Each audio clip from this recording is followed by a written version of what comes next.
Now more on the aftermath of the floods. If dealing with flood damage isn't enough, some homeowners are facing another threat: termites. You thought about that? 11 Live's Paul Crawley tells us even homes that weren't flooded could be vulnerable now thanks to last week's record rain. We already know that thousands of North Georgia homes and businesses were destroyed or heavily damaged by last week's floods. Now we're being warned that some of those homes, and even those not flooded, could face a new threat. The threat of being eaten from within by these little creatures, termites. Georgia agriculture officials say the degree of the threat depends on what all of that rainwater may have done to the dirt around your foundation. Was there soil movement around the house or additional soil piled on top of the foundation?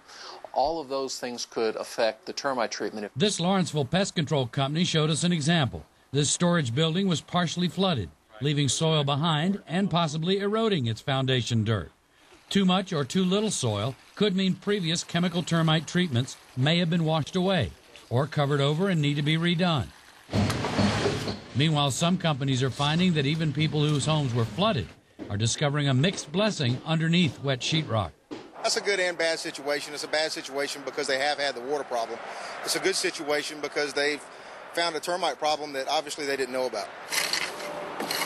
If you notice soil washed away from your foundation or too much left behind, agriculture officials urge you to contact a pest control company to come check it out. In Lawrenceville, Paul Crawley, 11 Live News. Ag officials also warn that a system of termite bait stations around the home. Think you're okay because you had those?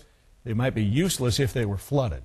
If you got concerns about termites or any other pests, we're going to have an expert on 11 Alive Weekend Morning News tomorrow to answer your questions. Join us in the chat on 11alive.com beginning tomorrow morning at 9.